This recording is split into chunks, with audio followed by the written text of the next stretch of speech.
Esto es Red Social. Qué bueno, bienvenidos todos al patio de Freddy. Siempre con esta frescura, don Freddy, que hay que destacar, siempre lo decimos. Red Social ha crecido de manera vertiginosa en los últimos meses y nosotros siempre estamos comprometidos en hacer esa mención, porque es así. De aquí están saliendo cosas impresionantes, verdaderamente. Aquí con Red Social y el patio de don Freddy se han dado cita grandes charlistas de la vida nacional, que hay que decirlo. Pero primero, antes de eso, quería hacer mención de algunos compañeros que están aquí esta noche, como es el caso de María Violeta Cedeño, para la cual pido un aplauso de parte de usted, del Comité Intermedio Juan Pablo Duarte, presidenta del Comité Intermedio. Doña Tati Genao, también presidenta del Comité Intermedio Santo Domingo Este. Qué bien, qué bueno que están aquí, qué bueno que están aquí. Leo de los Santos, de los Alcarrizos, también está aquí. Agnès Rodríguez, candidata a diputada de la circunscripción número 5. Qué bueno, una mujer, qué bueno.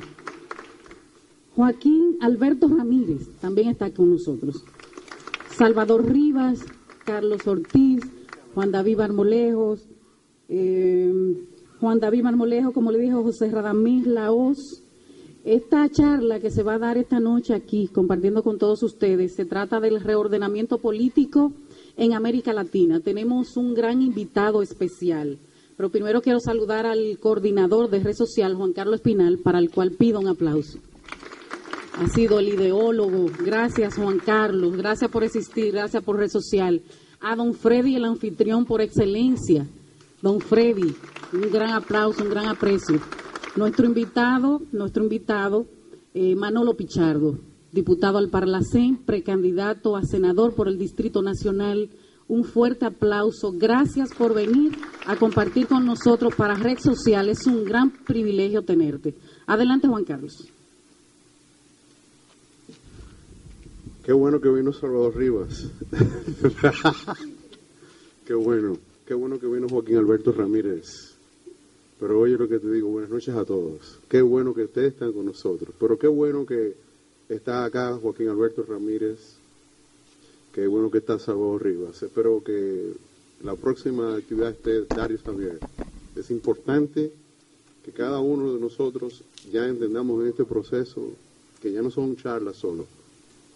Ya estamos empezando un proceso de multiplicación que cada uno de nosotros tiene que ir tomando un poco de conciencia,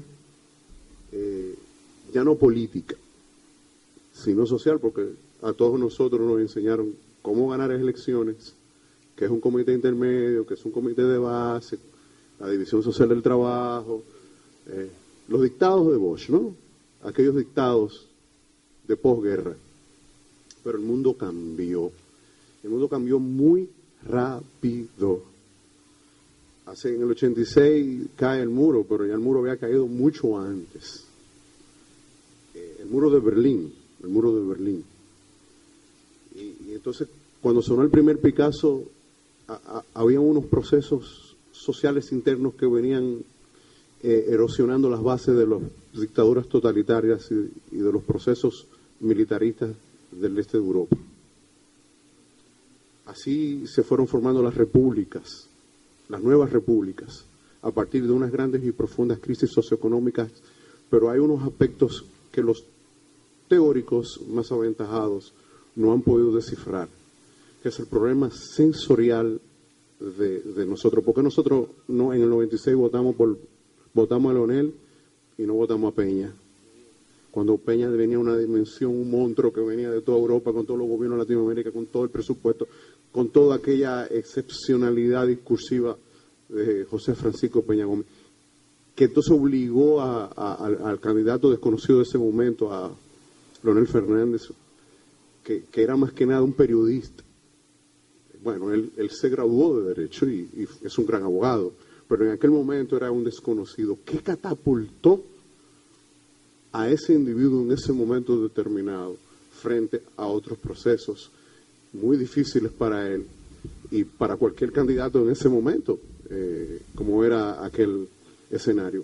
¿Por qué Bosch, con aquella sapiencia, sabiduría, experiencia excepcionalidad histórica se dio a un proceso que él construyó desde 1939 y que cae en 1995, y de repente la herencia de ese proceso histórico recae sobre un individuo que sabe hablar sobre los medios de comunicación. Entonces las guerras, los procesos totalitarios vinieron al devenir en procesos ya de unas explicaciones más complejas. El tema de hoy, que es el reordenamiento geopolítico en América Latina, se tiene que explicar a partir de la crisis de los partidos políticos en América. Y yo quiero, antes de dar la entrada a don Freddy Pérez, que te agradezco mucho, Freddy, la visión que estás teniendo. No lo podía decir yo hace 10 semanas con Melanio, porque estábamos comenzando. Ahora ya nosotros más o menos tenemos una cierta idea de hacia dónde se dirige el proceso interno del Partido de la Liberación Dominicana, por nuestras tertulias internas, por todo lo que nosotros conocemos. Y ya para no robar el escenario, porque la idea es que Freddy hable, que no lo hable, que todos nos pongamos a una, ¿no?, con el invitado. Como su tema es geopolítica y reordenamiento en América Latina, fíjense cómo surgió un limpiabotas en Brasil. Había perdido 4 veces el Partido de los Trabajadores con una visión socialista. Entonces, ¿cómo surge el peronismo de ultraderecha y se mete con el kirchnerismo, un tipo de la oligarquía, y el tipo de la oligarquía hace una renovación nacionalista y crea las condiciones económicas para crear el proceso de lo que es Argentina? Y toda esa fiebre y toda va desencadenando. Costa Rica, que tenía 100 años, Costa Rica tenía 100 años de aliado a los norteamericanos. Ahí está un gobierno de centro. Entonces, no crean que esos procesos han venido construyéndose hace 15 años acá. No, es un proceso desde 1895, venimos construyendo a Chávez. Desde 1895 se viene construyendo el proceso de democratización, que esa constitución que ha generado ahora la discusión es explícita hacia lo que viene después de Danilo y de Leonel, que es lo que ustedes están observando en España, con la derecha española que pasa del monarquismo y caen ciudadanos, en expresiones minoritarias, pero que van a ser mayoría, obviamente. Nosotros éramos un 1% en 1973, estamos hegemónicos. Eso significa que vamos a volver al 1%, en función de la logicidad de hoy, que no era la de Bosch en el 73, ni la de Fernández en el 95, sino otra realidad, la de Danilo en el 2016, sino otra realidad que se presenta en el 2016, en la actualidad, en el siglo XXI. Y por eso Manolo está aquí.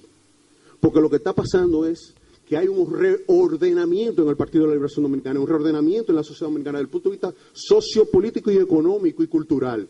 Es decir, en la medida en que hay menos analfabetos, en la medida en que la gente va consumiendo más, la gente tiene más capacidad de decisión. Y por eso ya la gente no quiere gente de 60 años, ni en Europa, ni en Asia, ni en América. Pero también hay un proceso ideológico dentro del proceso capitalista, que es el que nosotros queremos explicar brevemente para pasar a Manolo, a don Freddy, después a Manolo. Y no se van a dividir. Por más que el DNI vigile las redes sociales, el labor de inteligencia, no nos vamos a dividir, porque esos son periódicos. Eso es la oligarquía. La oligarquía es dueña de estos periódicos. Entonces pone ahí lo que ustedes quieren leer. Pero vamos a leer de dónde viene ese proceso. Bien. Este es Noam Chomsky, en la jornada, un gran lingüista, que comprende el nuevo lenguaje ese que usted observa en las redes sociales. Él es uno de los... Es como un Shakespeare de ahora. Es como un Mark Twain, ese poeta. Es como un Juan Bosch, pero con web. Imagínense Juan Bosch con internet. Ese es este tipo, Chomsky. Bien, ¿qué dice este hombre? El tema esencial de los 500 años de conquista se interpreta equivocadamente si se hace una contraposición entre Europa, en el sentido más amplio, y los dominios sometidos, es decir, nosotros. Como Adam Smith recalcó, los intereses de los arquitectos de la política no son los de la población en general, es decir, los intereses de Danilo y los intereses de Leonel no son los intereses de nosotros. Vamos, como clase dominante. La lucha de clases intestina es un elemento inextricable de la conquista mundial. Uno de los ecos que reverberarán a lo largo de los 500 años es que las sociedades europeas también fueron sometidas a la colonización y al pillaje, aunque las comunidades mejor organizadas como instituciones para la reglamentación económica y el autogobierno político y tradiciones de resistencia pudieron retener unos derechos elementales e incluso ampliarlos por medio de una lucha continuada. El fin de la alianza de los prósperos y el inicio de la nueva era imperial ha intensificado la lucha de clases intentina, que es lo que es, por eso sale Evo, un tipo que era un minero. Ahí está, presidente de la República. ¿Por qué? Por una crisis profunda generada del capitalismo que da al traste y genera a Chávez. Y genera a un tipo que habla aymara, pero que es de la oligarquía, hijo de la oligarquía, en Ecuador. Que usted lo ve en clase media. Ah, pero habla la lengua que ustedes hablan. Entonces, de nosotros continuar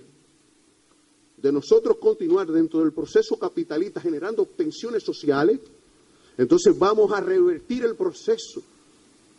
No tengo una bolita, en 15, en 20. Entonces, el inicio, yo pienso que al llegar a la crisis al tope del danilismo, el leninismo y los bipartidismos y los grupos, estamos generando profundas divisiones en América que están haciendo colar a grandes líderes populistas con una visión y un buen discurso. Entonces, yo creo que don Freddy, que tiene mucho más experiencia, o Freddy Pérez, él no le dice que yo le diga don, pero Freddy Pérez, ¿no? Que Freddy Pérez es al mismo tiempo parte de los arquitectos de lo que está pasando dentro de estratégicamente, porque ya esto no puede ser visto como una reunión entre peleistas, sino como un instrumento político de lucha. ¿Se recuerdan los comités intermedios? Pero ya en otro nivel, porque desde aquí vamos a iniciar el proceso de reivindicación constitucional, el proceso de reivindicación de nuestras ideas y de nuestra propia identidad. Muchas gracias y muy buena noche. Freddy Pérez está con nosotros. Gracias, Juan Carlos, gracias. Debo agradecerles a ustedes, como todos los miércoles, su participación y el hecho de que nos acompañen. Debo referirme también al hecho de que en el patio de Freddy convive Red Social y el equipo político, que aquí pues le damos espacio para la discusión, le damos espacio para este tipo de intervención. Tengo que darle las gracias a Tomás, que representa un trabajo con una serie de compañeros. Tengo que recordar, porque no está aquí, a mi esposa, a mi querida esposa Margarita de Pérez, que aspira también en el futuro a ser diputada por la circunscripción número 1. Pero esta mañana también quiero traer a colación algo que me pasó esta mañana. Esta mañana estaba en mi oficina y fue un reportero de CDN, Cadena de Noticias, y fue a preguntarme que yo entendía que era la denuncia que habían hecho de que había una lista de personas muy cercana al expresidente Leonel Fernández, que yo opinaba de eso. Yo, mira, realmente yo no le puedo dar veracidad ni sí ni no, porque eso es parte de esto que está pasando en este momento. Inclusive le hice una crítica que yo espero que sea constructiva al DNI, porque me preguntó. Digo, no, hombre, lo que pasa es que en La Vega, cuando yo era muchacho y yo iba de vacaciones, pues había un policía que era del servicio secreto y él entendía que era secreto, pero todo el mundo le decía Tomás el policía. Entonces, ¿cuál era el secreto? Pues todo el mundo sabía que era policía. Entonces eso pasa con el DNI, uno lo ve y sabe que ellos son del DNI. Entonces yo decía que ellos se ocupan de chismear, en vez de tener una política de tratar de evitar que los problemas de seguridad, de una política preventiva. Y le hice ese tipo de crítica, pero obviamente me llamó la atención el hecho de que un medio fuera a mi oficina a preguntarme porque a alguien se le ocurre decir que hay una lista de nombres y que ese nombre hay que desacreditarlo. Bueno, pues el que está en política es como el que está en la universidad o en la escuela primaria, secundaria. Nadie que no tome un examen se puede quemar o pasar. Entonces la actividad política trae consigo ese tipo de cosas. Y nosotros somos fundadores del PLD y estamos curados. Y muchos de ustedes que están también, que lo conocemos. Nosotros tenemos el privilegio, como dijo Juan Carlos, de tener a Manolo, que es diputado al Parlacén, pero que es un gran compañero, porque ha sido un compañero luchador, ha sido un compañero que ha participado en grandes eventos. Es que hay otro compañero. Aquí está Violeta, que es una gran dirigente desde que cuando nosotros comenzamos, pero está Joaquín, que libramos luchas importantísimas. Entonces, mira Manolo, mira qué buena compañía tenemos esta noche, mira qué buena presentadora tenemos. O sea, aquí se está creando un espacio poco a poco, que no lo mencionó Juan Carlos, pero vamos a tener una hora de televisión pronto, para que estas cosas y otras cosas más. Bueno, el primer domingo de junio ya salimos con un programa. Y eso es bueno, porque nosotros conocemos un PLD activo, y como no está activo, nosotros estamos creando este tipo de actividad para darle oportunidad. Yo particularmente le puedo expresar a ustedes que aspiramos todos que el PLD llegará, como siempre, como unido a esa cita del 16 de mayo del 2016 o al 20 de mayo del 2016 o al 15 de mayo, creo que corresponde al 15. Entonces, en esa cita histórica, pues llegaremos juntos. El PLD y sus dirigentes y sus líderes, porque tenemos un partido con 2 líderes. Lo que pasa es que nosotros no teníamos la experiencia de tener un presidente en funciones con un expresidente que a la vez es el presidente del partido. Nosotros no teníamos esa experiencia. La oposición tiene un expresidente, que es Hipólito Mejía, pero están en la oposición. En el caso de nosotros, no. Nosotros tenemos un presidente en funciones y tenemos un expresidente que a la vez es el presidente del partido. Eso es sumamente importante en la actividad política y en los quehaceres que tiene que ver con esto. Pero como no estamos acostumbrados, pues, como decía Juan Carlos, en la lucha por el poder se dan las manifestaciones que nosotros estamos viendo. Si no vamos como lo hemos hecho hasta ahora, pues, en la medida que el partido se vaya abriendo, en esa misma medida irá penetrando la oposición. Y a nosotros nos enseñaron desde la fundación de este partido y antes de este partido, que la razón fundamental de un partido político es el poder y mantenerse en el poder. Yo espero que eso es lo que va a pasar, que nos vamos a mantener en la dirección del gobierno, en la dirección del Estado y seguir produciendo los cambios, los grandes cambios que este país necesita cada vez más. Muchas gracias por participar con nosotros. El micrófono a nuestra compañera. Bueno, no, el alcance a nivel nacional, en todos los rincones. Nos hemos encargado de que así sea. Gracias, Salvador, por estar aquí. Señores, el tema de esta noche, con este invitado de lujo que tenemos, reordenamiento político en América Latina, Manolo Pichardo, Manuel de Jesús Pichardo Arias. Para los que no lo sabían, bueno, es diputado del Parlacén y fue el primer presidente dominicano del Parlamento Centroamericano Parlacén. También es un periodista, político y escritor. Actualmente es vicepresidente de la Conferencia Permanente de Partidos Políticos de América Latina y el Caribe, COPAL, y presidente de la Comisión de Asuntos Electorales de esa entidad continental. Entre sus reconocimientos tenemos en el 2012, condecorado por el Yuan Legislativo de la República de China, Taiwán, con la Medalla de Honor a la Diplomacia Parlamentaria en su más alto grado. El año siguiente, o sea, 2013, fue declarado visitante distinguido por las alcaldías de Managua en Nicaragua y la alcaldía en Guatemala.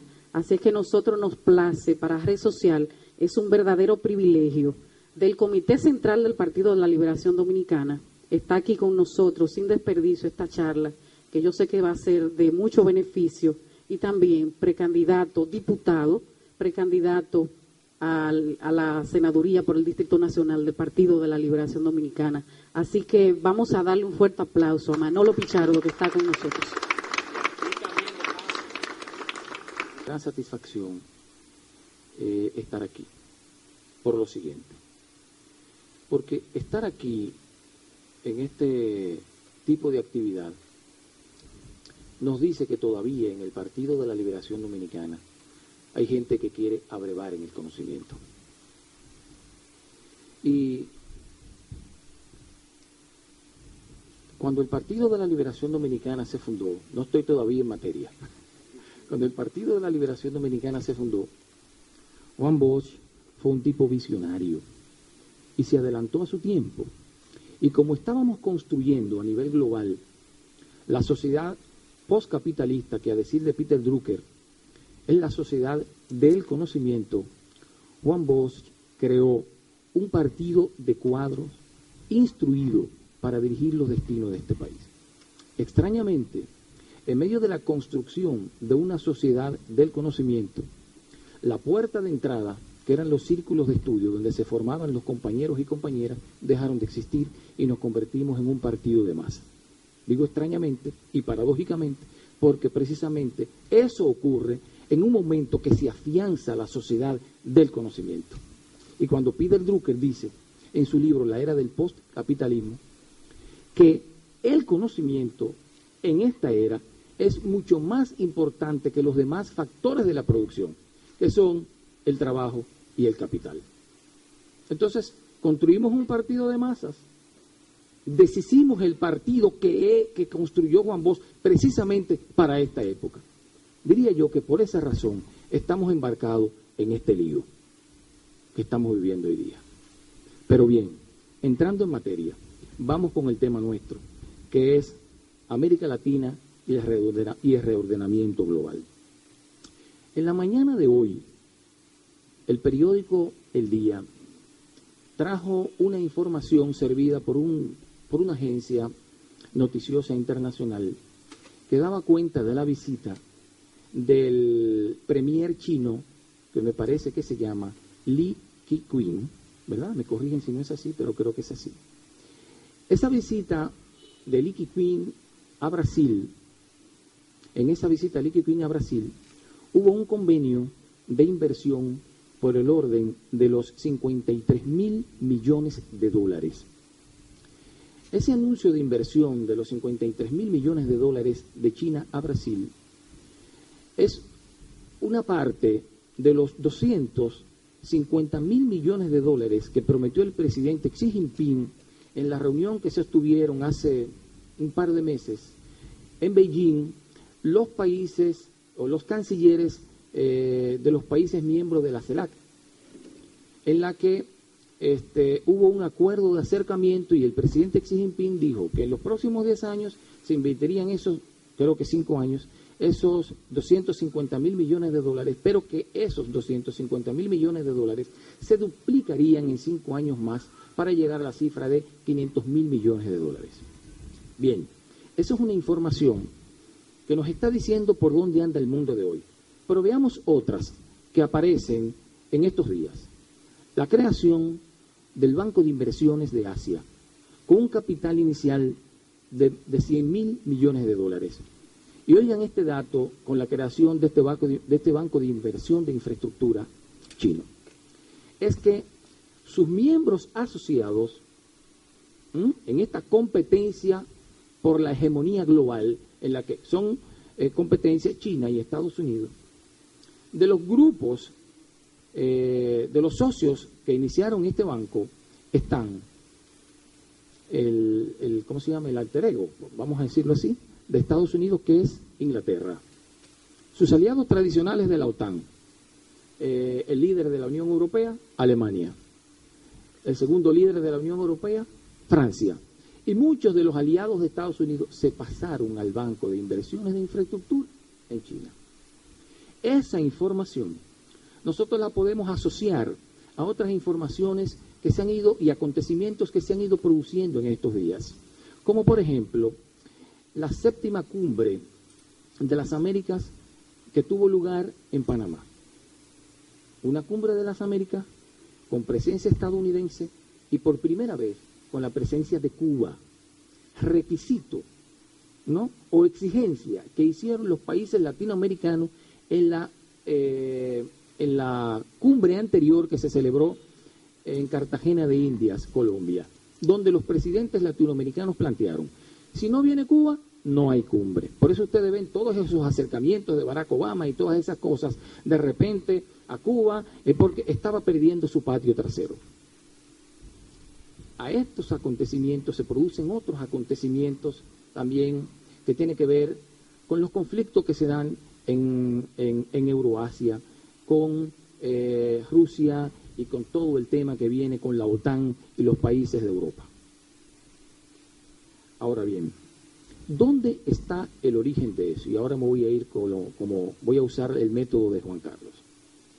Esto, yo creo, y es un atrevimiento mío esta tesis que voy a compartir con ustedes. Yo pienso que todo esto empezó a gestarse en el 1973. Específicamente el 11 de septiembre de 1973 en Chile. ¿Por qué? En 1973 y en Chile. Un acontecimiento que se produjo ahí, pero que se conjugó con dos acontecimientos más que se produjeron en ese periodo. Uno, el derrumbe del muro de Berlín y el colapso de la Unión Soviética, y otro, las reformas estructurales en China. Pero vamos a 1973. El golpe de Estado a Salvador Allende y el gobierno de unidad popular que él encabezaba. Se produce un golpe de Estado auspiciado por la oligarquía chilena y diríamos que orientado desde los Estados Unidos. ¿Cuál era la idea del golpe de Estado? Frustrar la intención de crear en Chile un gobierno socialista. Lo logran. Se da el golpe de Estado, cae el gobierno de la unidad popular y logra el objetivo la oligarquía, logra el objetivo el gobierno de los Estados Unidos o el Pentágono, porque no vamos a hablar de gobierno, sino vamos a hablar de pentagonismo como hablaba Juan Bosch.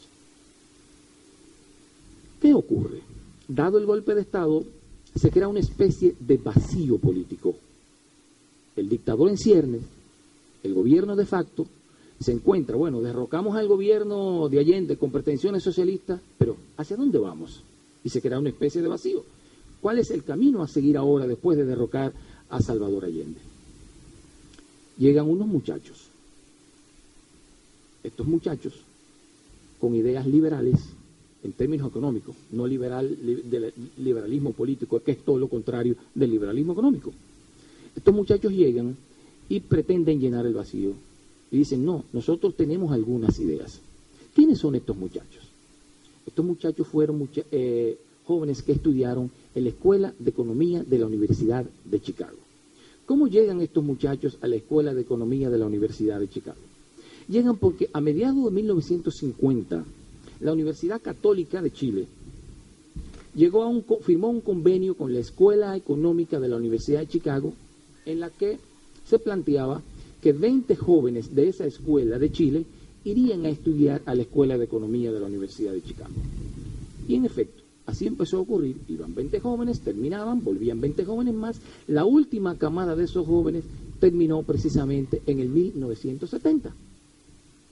¿Quién estaba como profesor en ese momento en la Escuela de Economía de la Universidad de Chicago? Nada más y nada menos que Milton Friedman, que sus ideas en ese momento se vendían como revolucionarias. ¿Qué planteaba Milton Friedman? El liberalismo económico, porque lo que se estaba aplicando a partir de la crisis de 1929 eran las políticas de Keynes, ¿no?, que vinieron a contraponer lo que eran las políticas neoliberales que planteó Adam Smith.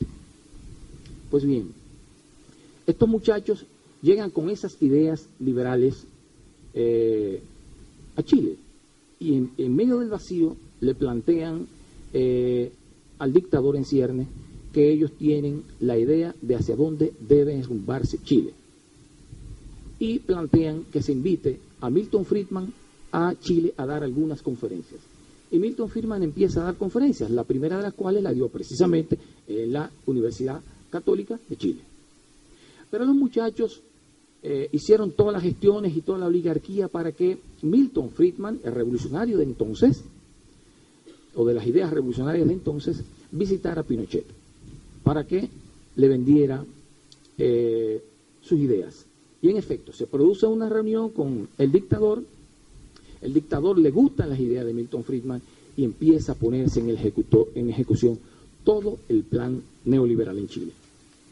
¿Qué ocurre en Chile cuando empiezan a aplicarse las medidas neoliberales que tienen que ver con todo el tema de desregulación, privatización de más de 500 empresas del Estado, despido del 30% de los obreros, en fin, incremento de los impuestos? Empezó a producirse un crecimiento económico, y aclaro, que no con desarrollo humano. ¿Por qué? Porque todo ese crecimiento económico fue a costa de la pobreza de la mayoría del pueblo de Chile. El pueblo chileno empezó a empobrecerse, mientras unos cuantos empezaron a enriquecerse. Entonces, toda la riqueza que empezó a generarse se concentró en la minoría, ¿no? En una minoría de oligarcas, mientras el pueblo empezó a empobrecerse. Una situación que todavía, a pesar de los gobiernos de izquierda y progresistas que han estado frente al Estado en Chile, no se ha podido superar. Bien, ese espejo de crecimiento económico empezó a venderse en todo el mundo. Pero paralelo a eso, se estaba produciendo una situación en Euroasia. El modelo de las llamadas democracias populares, representada en el liderazgo de la Unión Soviética, empezaba a entrar en crisis. Empezaba a corroerse, hasta que aquello estalló y Mikhail Gorbachev, a pesar de su esfuerzo con la perestroika y la glasnost de rescatar el sistema y renovarlo, no pudieron, porque Occidente metió sus manos y tenían allí un alfil que se llamó Boris Yeltsin, que trabajó intensamente para socavar las bases del planteamiento de Mikhail Gorbachev, y aquello colapsó. Mientras tanto, antes del colapso, en el 1979, en China se producía un fenómeno, que eran las reformas estructurales que empezó a impulsar Deng Xiaoping. ¿Cómo empieza a impulsar Deng Xiaoping las reformas estructurales que se empezaron a producir en China hasta convertirlo hoy en día en la economía más importante del planeta Tierra? Sencillo, no partió de Deng Xiaoping, según el libro China S.A. Ocurre que ustedes saben que en China los campesinos estaban organizados en forma de cooperativas, pero esas cooperativas estaban coordinadas, controladas por el gobierno central. Pero ocurrió que en una aldea china, unos campesinos se les ocurrió hacer una gestión privada. Y en esa gestión privada, de cooperativas con gestión privada no estatal, al margen de lo que definía el Partido Comunista y el gobierno, empezaron a tener éxito y a ganar dinero. En buen dominicano les diré lo siguiente: le fueron con el chisme a Deng Xiaoping. Y Deng Xiaoping, todo el mundo pensaba que Deng Xiaoping iba a tomar medidas, los iba a llevar a juicio y toda la cosa. Pero Deng Xiaoping, que fue el único de los líderes revolucionarios chinos que estuvo en Occidente, el único que estuvo en Occidente, y no solo estuvo en Occidente, sino que trabajó en la fábrica Renault en Francia como obrero, sabía cómo funcionaba el capitalismo. Y dijo, quiero ver los muchachos del campo, a ver qué es lo que están haciendo, porque si funciona, si está generando riqueza, entonces yo pienso que hay que verlo. Y en efecto, Deng Xiaoping ve que la cosa funciona y dice, no, esto hay que replicarlo en toda China. Y del campo hay que llevarlo a toda la economía. Y empieza China un proceso de reformas económicas que luego se amarraron con otras cosas que yo voy a decir en un momentito, para que se produjera lo que está ocurriendo en el mundo de hoy, un proceso de reordenamiento global. Entonces, ocurrió lo de Chile, ocurre el colapso de la Unión Soviética y las reformas estructurales económicas en China. Pero ¿qué ocurre? El colapso de la Unión Soviética llenó, ¿cómo diría yo?, de arrogancia al capital. Y Occidente, que vio derrotado a la Unión Soviética, a todas las democracias populares de Europa o de Eurasia, decidieron impulsar con más ahínco las reformas neoliberales a nivel mundial. ¿De quién se valieron? del Fondo Monetario Internacional, del Banco Mundial y del Tesoro de los Estados Unidos. Y ustedes saben que se habla del llamado consenso de Washington. ¿Qué es el consenso de Washington? El consenso de Washington es un invento de John Williamson en una reunión que se convocó en Washington a todos los ministros de economía de la región, y se inventaron una serie de cosas para ajustar, ¿verdad?, el discurso de Milton Friedman a la realidad económica de cada país a nivel global. Y fueron recetas parecidas que fueron a todas partes. Y eso es lo que nosotros llamamos el consenso de Washington: desregulación de todo, desregulación del mercado, de las finanzas, de todo, y desmonte del estado de bienestar, ¿no? Porque incluso, recuerden ustedes que en el consenso de Washington también se planteó la desregulación laboral, que dejó en el desamparo a prácticamente todo el mundo, porque la idea era que el mercado reine y el Estado se achique. Porque, decía Adam Smith en su Biblia, en la Biblia que usan los neoliberales, que es la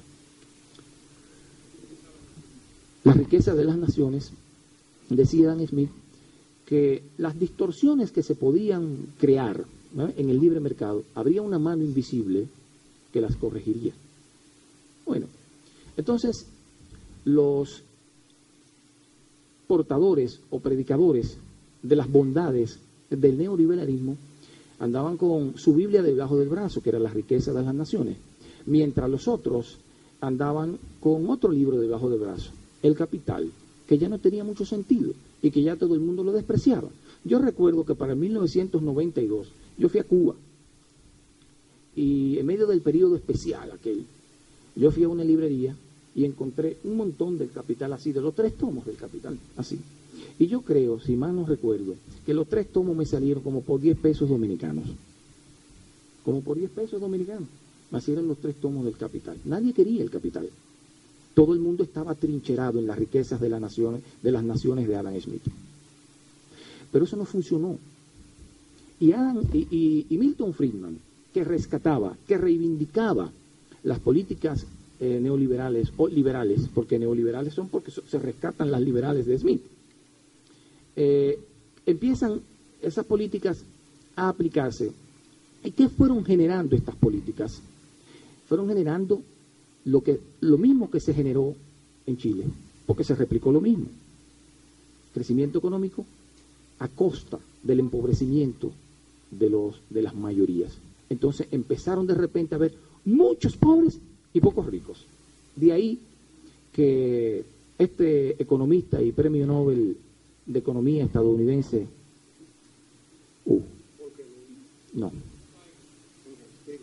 Stiglitz, dice que el 1% tiene lo que el 99% necesita para vivir. América Latina es el continente más desigual del planeta, que no el más pobre, porque el más pobre es África. Pero las desigualdades se profundizaron en la medida que se fueron implementando las políticas neoliberales. Y yo quiero aquí hacer una diferenciación de lo que son las políticas liberales de Milton Friedman y las políticas neoliberales que predicó Adam Smith en Inglaterra. Y quiero hacer la diferencia porque hay algunos economistas de izquierda incluso que plantean que no es lo mismo lo que planteó Milton Friedman que lo que planteó Adam Smith. Adam Smith planteaba, según dicen economistas progresistas y de izquierda, un liberalismo económico real, donde todo el mundo tuviera oportunidades de negocio. Pero que Milton Friedman lo que planteó fue oportunidades de hacer negocios de grandes emporios, sobre todo estadounidenses, de capital estadounidense. Y muchos economistas plantean que hay una diferencia entre lo que se plantea en las riquezas de las naciones y entre lo que plantea Milton Friedman en la Escuela de Economía de la Universidad de Chicago. Entonces, estos 3 acontecimientos, el golpe de Estado en Chile, el colapso de la Unión Soviética y con ello todas las llamadas democracias populares, las reformas estructurales que se producen, económicas que se producen en China, van generando a partir de ahí todo el andamiaje de cambio que se va produciendo en el mundo de hoy. Pero ¿por qué China pasó hoy? Y se prevé que este año China, el Producto Interno Bruto de China será de 17.6 billones de dólares, mientras que el de Estados Unidos será de 17.4 billones de dólares. O sea, se afianza desde el 2004 la hegemonía económica de China frente a los Estados Unidos. Pero ¿cómo llega a ser China eso? ¿Fue solo por las reformas estructurales? No, tiene que ver con todo lo que pasó. Con el golpe de Estado, con los Chicago Boys, con el colapso de la Unión Soviética. Porque ocurre que a partir del colapso de la Unión Soviética y a partir de la implementación de las políticas neoliberales, cuando los Estados Unidos e Inglaterra diseñaron un plan para que el mundo entero sea un mercado y ellos los grandes suplidores. Y de ahí el abatimiento de todas las fronteras arancelarias, ¿verdad? No hay fronteras arancelarias. Todo el mundo será el gran mercado, nosotros seremos los grandes productores. Pero cometieron lo que yo digo, un error de cálculo.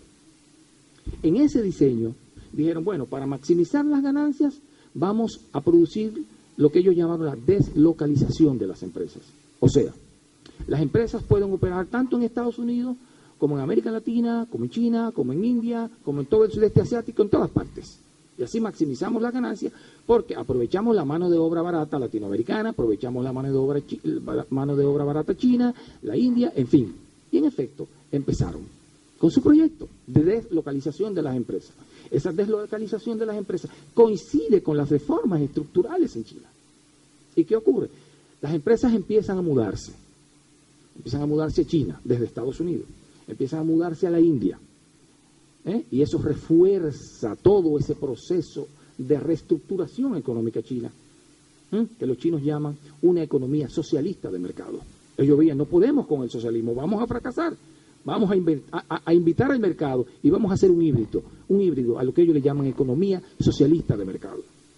Y empiezan a traer capitales, sobre todo capital estadounidense y capital alemán. Las dos potencias, bueno, no entraron en ese juego los japoneses, que después entraron en un proceso de decrecimiento económico que ustedes conocen, pero entraron en ese juego de instalar sus empresas buscando mano de obra barata, Alemania y Estados Unidos. ¿Por qué? Porque mientras un obrero estadounidense cobraba, por lo menos, más o menos, no es que es así, no vayan a tomármelo literalmente, diríamos que $1.500, $2.000 al mes. Sí, para ponerlo así, para que entendamos, es un ejemplo. $1.500, $2.000 al mes por trabajar 8 horas diarias, de lunes a viernes y 4 el sábado. Sí, 44 horas. Un obrero chino trabajaba 12 horas diarias, 7 días a la semana, por un promedio de $70 al mes.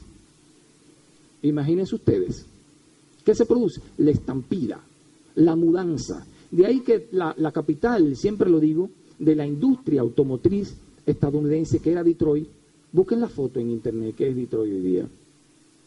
Una ciudad fantasma. La gente siembra, para decirlo en dominicano, yuca en los solares y en los parques. Así, digo yuca, pero no es yuca. Tienen hortalizas en los parques. Búsquenlo en la fotografía. En los parques donde estaba esa ebullición económica de aquella época y todo, donde se distraía la gente, hay hortalizas. ¿Y qué pasó con esa situación? En 1996, yo soy malo para los nombres, un escritor estadounidense de ultraconservador, Samuel Huntington, planteó en un libro que habla sobre el tema de la identidad estadounidense, no recuerdo el nombre exactamente, lo leí hace un tiempo.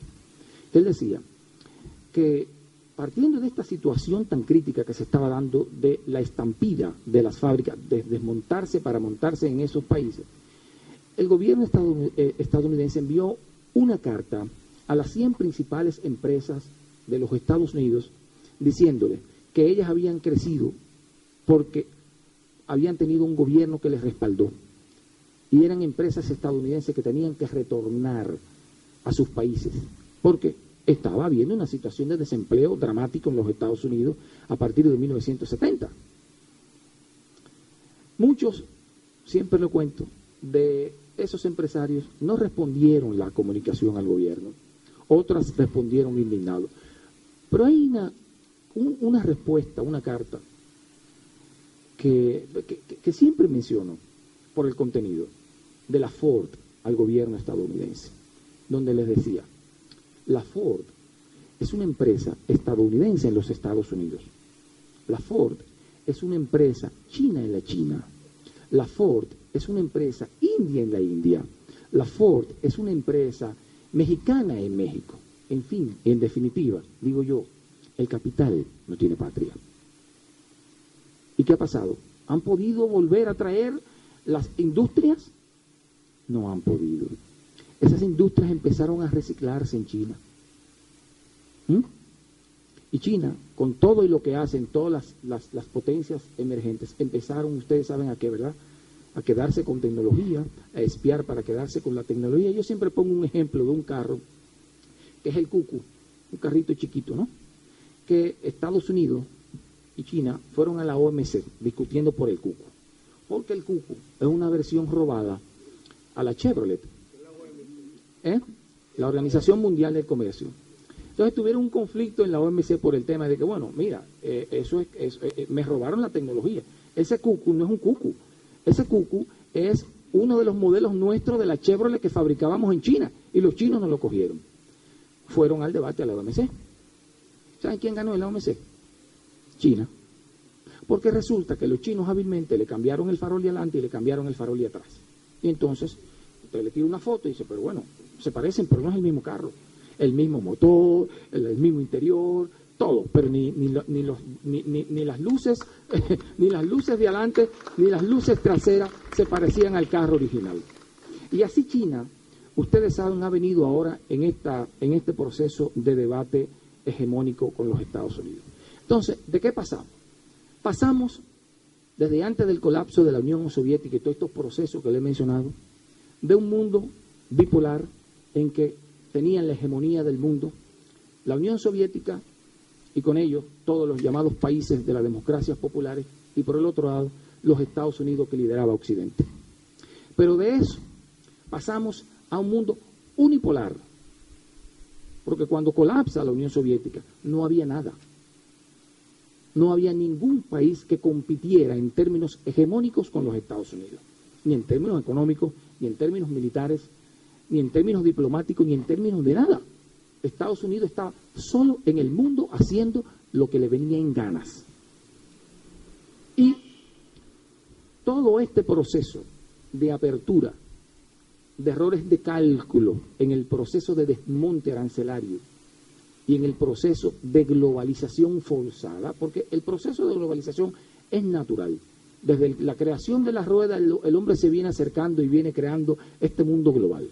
Ahora, ellos, Estados Unidos e Inglaterra, aceleraron el proceso de globalización, por lo que dije antes. El gran mercado y nosotros los grandes suplidores. El error de cálculo trajo lo que trajo, ¿no? Y hoy pasamos de un mundo unipolar a un mundo multipolar. Porque no solo es China. Ahí están los BRICS. Ahí está el resurgimiento de Rusia. Los BRICS son el grupo de países emergentes compuesto por China, Brasil, India, Rusia e India. Dije India. Y Sudáfrica. Esos son los BRICS. Que hay una propuesta también de que se integre al grupo de los BRICS Argentina. Pero la Alianza del Pacífico es otro tema. Con relación a esto, digo, ahora el mundo es multipolar. China, Estados Unidos en su agonía por mantener la hegemonía, y bueno, y los grupos emergentes de países emergentes que están creando grandes bloques económicos para poder competir con los Estados Unidos. Bloques económicos en lo que siempre está metido China. Ojo con esto. China. Entonces, ¿qué está ocurriendo? Occidente, liderado por los Estados Unidos, está evidentemente ante una crisis de hegemonía y sin salida. Y si ustedes se leyeron en algún momento un libro que se llama Auge y Caída de las Grandes Potencias, de Paul Kennedy, el futurólogo Paul Kennedy. Yo sé que ustedes encontraron allí que Paul Kennedy daba señales de cuando una potencia entra en crisis. Cuando una potencia entra en crisis, generalmente empieza un proceso de pataleo y empieza como a disparar a Lucas, ¿no? Y es lo que está pasando ahora mismo. Estados Unidos, su política exterior no tiene norte. Están desconcertados. La creación del Banco de Inversión en Infraestructura le dio un golpe tan duro que llamaron a Inglaterra. ¿Qué hacen ustedes en el Banco de Inversiones? Nos conviene.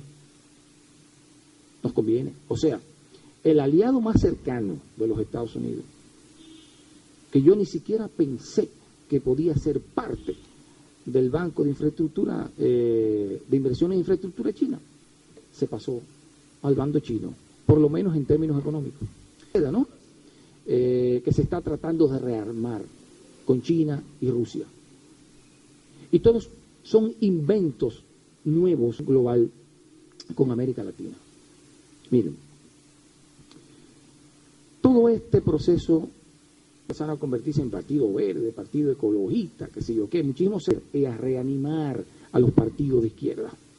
Y los partidos de izquierda entonces empezaron a rearmar su discurso y empezaron a ganar elecciones. Y vino Chávez y ganó unas elecciones. Y el mapa político latinoamericano empezó a convertirse en un mapa de izquierda. Las políticas neoliberales vayan perdiendo hegemonía.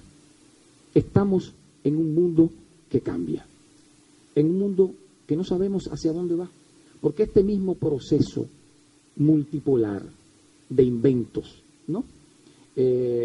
Nos dice que no sabemos hacia dónde vamos. Recientemente se produjo un acontecimiento que yo le mencioné hace un momentito. Estoy terminando.